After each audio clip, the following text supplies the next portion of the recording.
Cuman kalau untuk Swiss itu yang paling terkenal adalah Lindt. Tapi Lindt, saking terkenalnya Lindt tuh udah ada ya di mana-mana ya, semua duty free di negara manapun tuh pasti udah ada, bahkan di Indonesia juga Lindt udah masuk. Cuma nanti mungkin kalau ada yang mau nyari Lindt juga, itu saran dari Chan itu di Serravalle hari terakhir aja, karena di Serravalle itu juga ada store Lindt ya, lebih banyak juga maksudnya macam-macamnya. Terus yang akan kita kunjungi itu adalah Pelikaian coklat. Ini adalah homemade ya. Jadi memang kalau kita bicara coklat, apalagi terutama di Belgia, itu kalau kita mau lihat harga-harga itu banyak coklat-coklat yang murah sampai coklat yang mahal. Untuk di Pelikaian sendiri dia adalah homemade. Terus dia juga akan menyajikan coklatnya yang memang terutama ini yang halal, ini yang tidak campur alkohol, ini yang nggak ada gelatinnya gitu ya. Itu yang cuman dijual sama mereka di bagian, biasanya sama mereka kita masuk, mereka masih ngenalin, mereka kasih tester, kita nyoba, ini yang oke, ini yang halal. Yang paling terkenal itu sebenarnya kalau Belgia itu adalah trufflesnya ya, coklat-coklat bulat.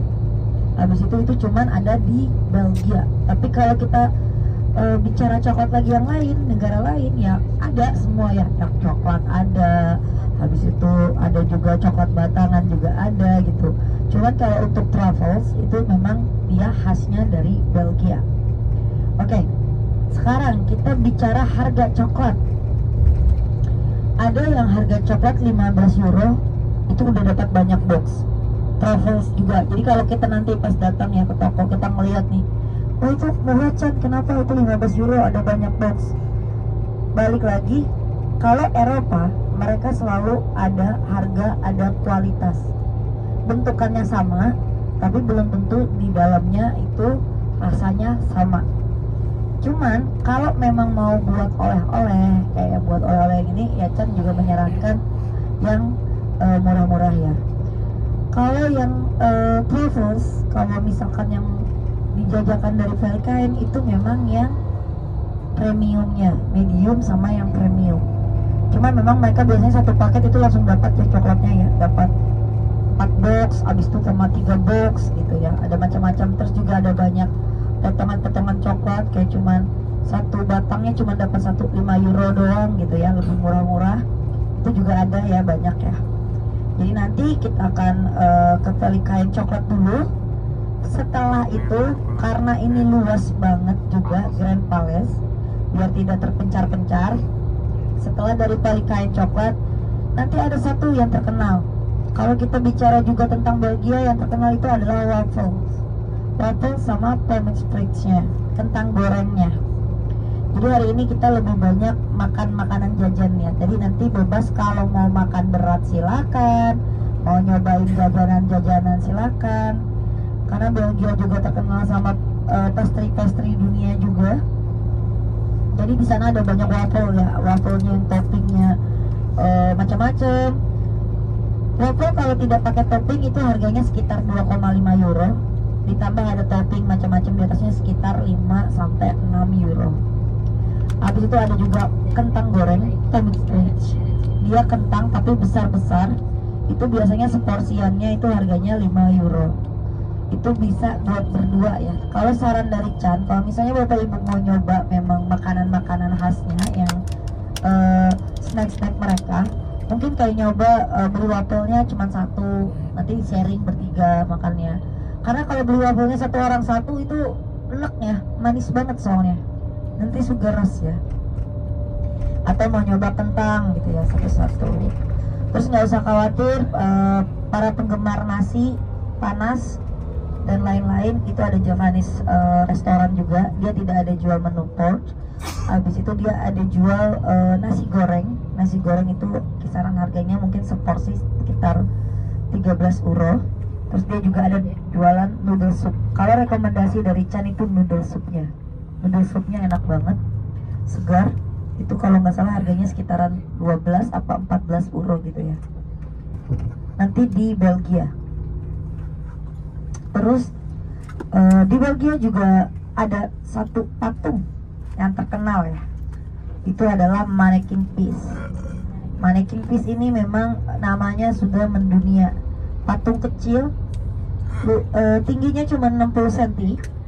Cuman semua orang kalau datang ke Brussels pada pengen lihat patung ini gitu. Jadi memang patungnya di sudut jalan, jadi tidak terlalu jauh dari Pelikaen Coklat. Jadi nanti habis kunjungan di Pelikaen Coklat, habis nyobain tester coklat, kalau mau beli silahkan. Kalau ada yang nanya, Chan itu nyampe Indonesia leleh apa enggak?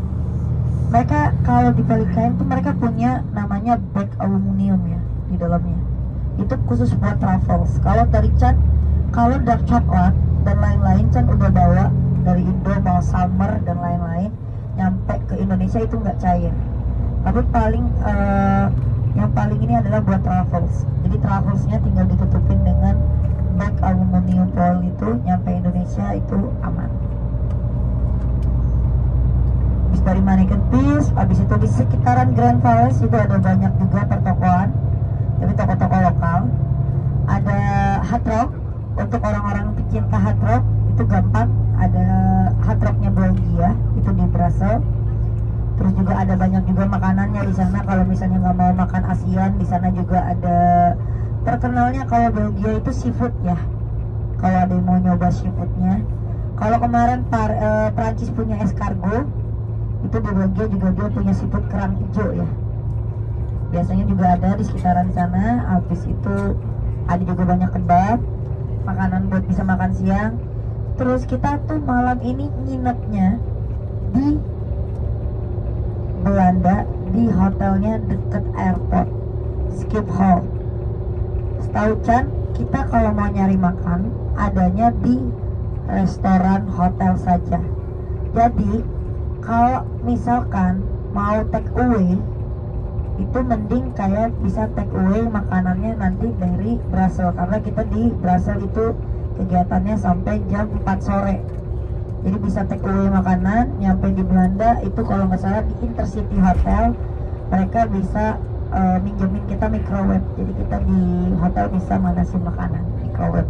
Kalau misalnya ada yang bungkus nasi gorengnya satu gitu ya, ada yang mau bawa makanan itu kebab dan lain-lain, itu di hotel kita di Intercity nanti bisa. Ya kurang lebih seperti itu.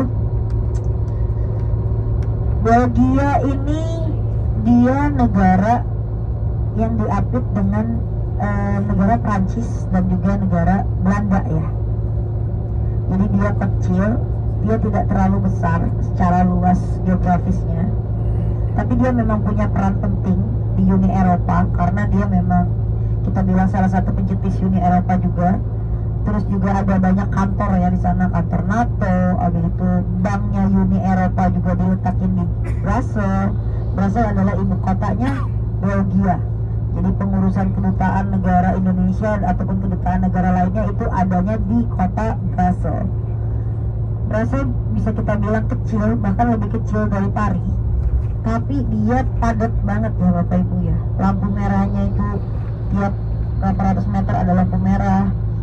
Terus juga untuk bahasa, nah keseharian orang Belgia, mereka itu punya dua bahasa ya. Bahasa Prancis itu hampir 60%, kemudian bahasa Belanda. Dan bahasa khas Belgianya itu hanya 0,8% ya, tidak sampai 2% bahkan. Dari mereka sekolah dari kecil itu sudah dipilih dari sama gurunya, sudah ditanyakan ya, mau belajar bahasa Prancis atau mau belajar bahasa Belanda. Jadi tinggal balik nih, oh mereka pengennya pakai bahasa Prancis. Kenapa hampir 60% lebih berbahasa Prancis? Padahal kalau kita lihat jarak itu sama aja ya. Prancis ke perbatasan antara Prancis ke Belgia itu 1 jam. Dari Belgia ke Belanda itu 2 jam. Karena Prancis itu kalau di Eropa bahasanya lebih universal. Prancis, Jerman, dua bahasa ini selain bahasa Inggris ini paling banyak digunakan ya. Bahasa Jerman itu juga dipakai di Jerman, dipakai di Switzerland gitu ya. Kalau Prancis di Prancis, habis itu ke Belgia, kemudian Luxembourg. Ada banyak beberapa negara yang menggunakan bahasa Prancis. Dan lebih umum juga untuk orang-orang mencari pekerjaan. Jadi emang warga dari Belgia sendiri mereka memilih lebih banyak menggunakan bahasa Prancis. Tapi mereka juga fasih ya menggunakan bahasa Belanda. Oke, nanti kalau misalkan kita sudah